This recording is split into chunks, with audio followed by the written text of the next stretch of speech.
रहते थे। उनके बड़े बेटे का नाम राहुल और छोटे बेटे का नाम मोहित था। बसंत अपने दोनों बच्चों को बहुत प्यार करता था, पर बिमला दोनों में फर्क करती थी। वो अपने बड़े बेटे राहुल को हमेशा डांटती रहती थी और छोटे बेटे मोहित को बहुत प्यार करती थी।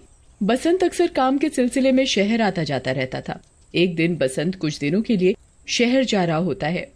पापा पापा पापा मुझे छोड़कर मत जाओ, पापा मुझे छोड़कर मत जाओ। चल दूर हट, क्या हर वक्त पापा पापा करता रहता है? वो काम से जा रहे हैं, उनको जाने दे। क्या है विमला, तुम हमेशा राहुल के साथ ऐसा बर्ताव क्यों करती हो? अब मैं कुछ दिनों के लिए बाहर जा रहा हूँ, तो मेरे पीछे से तुम दोनों बच्चों का ठीक से ख्याल रखना।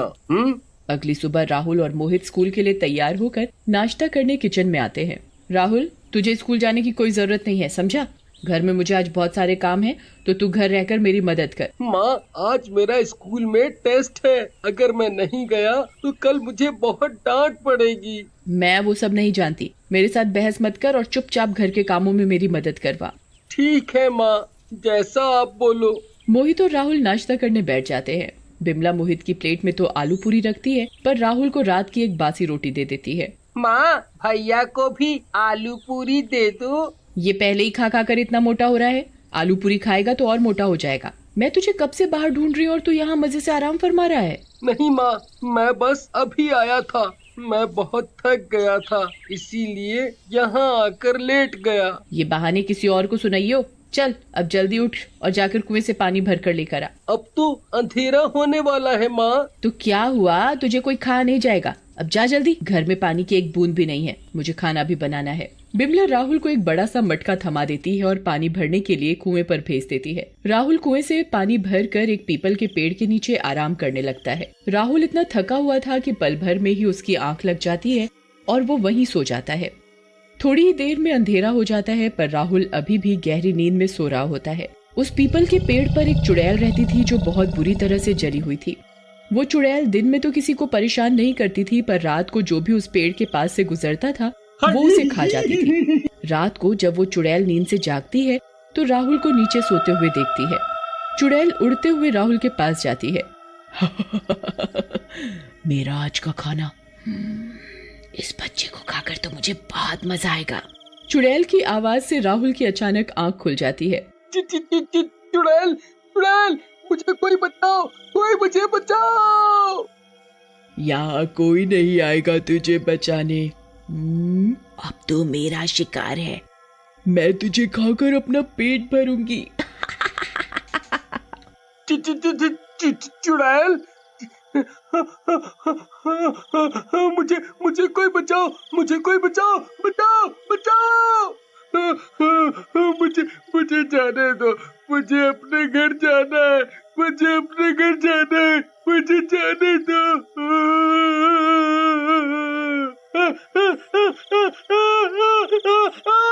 राहुल चुड़ैल के आगे हाथ जोड़ता है और बहुत मिन्नतें करता है, पर वो चुड़ैल राहुल की एक नहीं सुनती और उसे खाने के लिए उस पर झपट पड़ती है। मैं तुझे कहाँ से खाना शुरू करूँ? ऐसा करती हूँ, पहले मैं तेरा हाथ खाती हूँ। चुड़ैल जैसे ही राहुल को खाने के लिए उसका हाथ पकड़ती है, उसे राहुल के हाथ पर एक अजीब सा जले का निशान दिखता है। ये निशान कैसे पड़ा तेरे हाथ पर? पापा बताते हैं कि जब मैं बहुत छोटा था तब दिवाली वाले दिन घर में आग लग गई थी और उसमें मेरा ये हाथ जल गया। तेरा नाम क्या है और तेरे बाप का नाम क्या है? मेरा नाम राहुल है और मेरे पापा का नाम बसंत है। तू तो मेरा बेटा राहुल है, मेरा प्यारा बेटा, मेरा राहुल। मैं शीला हूँ, तेरी माँ। ये तुम क्या बोल रही हो? मैं एक चुड़ैल का बेटा कैसे हो सकता हूँ? मेरी माँ का नाम तो विमला है। नहीं राहुल बेटा, तुम मेरे ही बेटे हो। मैं तुमको सब बताती हूँ। तुम उस वक्त बस 2 साल के थे, दिवाली की रात थी।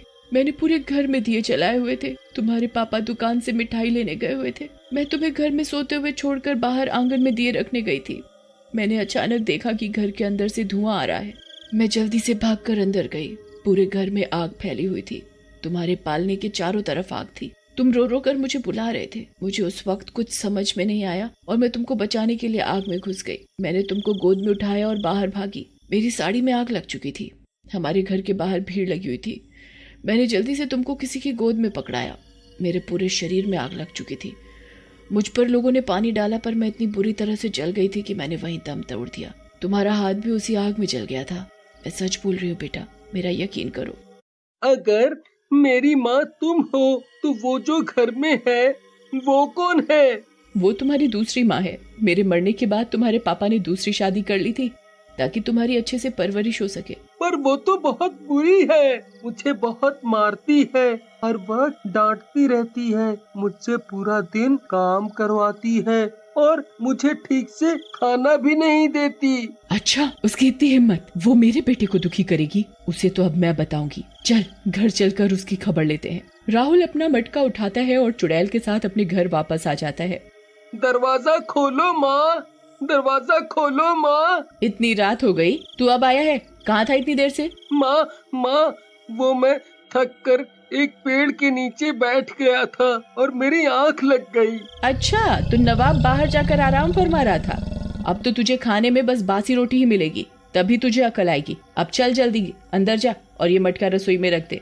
मैं भी देखती हूँ कि तू मेरे बेटे को कैसे भूखा रखेगी। बिमला रसोई में बढ़िया बढ़िया पकवान बनाती है। मोहित बेटा जल्दी आ, देख मैंने आज सब कुछ तेरी पसंद का बनाया है। मोहित रसोई में आकर बैठ जाता है। राहुल भी बिमला की आवाज सुनकर मोहित के पास जाकर बैठ जाता है। चुड़ैल राहुल के पास खड़ी होती है। बिमला मोहित की थाली में बढ़िया बढ़िया पकवान परोसती है और राहुल की थाली में बासी रोटी के बचे कुचे टुकड़े डाल देती है।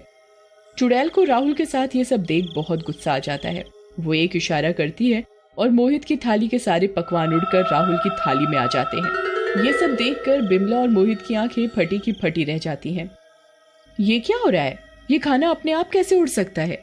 बिमला और मोहित डर कर रसोई से भाग जाते हैं। देखा कैसे डर कर भाग गए दोनों। अब इनको पता चलेगा कि भूखे पेट कैसे सोया जाता है। तू आराम से पेट भर कर खा। चुड़ैल राहुल को अपने हाथों से खाना खिलाती है। बहुत दिन बाद राहुल इतना अच्छा खाना खाता है कि खाना खाते ही उसे नींद आने लगती है। चुड़ैल जादू से राहुल के लिए बढ़िया सा बिस्तर बिछा देती है और राहुल पल भर में सो जाता है। चुड़ैल राहुल को सुलाकर बिमला के कमरे में जाती है और वो जाकर देखती है कि बिमला और मोहित भूख की वजह से ठीक से सो नहीं पा रहे। अब आया ना मजा? बढ़िया ही मेरे बेटे को बासी रोटी देने वाली, तुझे तो मैं बताती हूँ। चुड़ैल एक इशारे से बिमला और मोहित के बिस्तर को चींटी से भर देती है। मोहित बुरी तरह चिल्लाने लगता है। माँ, ये इतनी सारी चींटियां कहाँ से आ गई? इनको भगाओ माँ। आए। मोहित और बिमला पूरी रात चींटियों की वजह से सो नहीं पाते और उनको ऐसे ही खुजाते खुजाते सुबह होती है। चुड़ैल मोहित और बिमला का जीना हराम कर देती है और ऐसे ही बहुत दिन गुजर जाते हैं। एक सुबह जब बिमला उठती है, राहुल चल जल्दी उठ। हाँ माँ, बस उठ गया। चल जल्दी जाकर भैंसों को चारा डाल और तबेले से सारा गोबर भी साफ कर दे। राहुल आंखें मलता हुआ तबेले में जाता है। वो वहां जाकर भैंसों का गोबर साफ ही कर रहा होता है कि चुड़ैल आ जाती है और उसे ये सब देखकर बहुत ज्यादा गुस्सा आ जाता है। तू मेरे बेटे से गोबर साफ करवाएगी? तुझे मैं अभी बताती हूँ। चुड़ैल एक इशारा करती है और तबेले का सारा गोबर उड़कर बिमला और मोहित के ऊपर गिरने लगता है। छी माँ, मुझे बचाओ, ये कितना गंदा है। ये हमारे साथ क्या हो रहा है? ओह, मुझे तो कुछ समझ ही नहीं आ रहा। चुड़ैल अचानक से बिमला के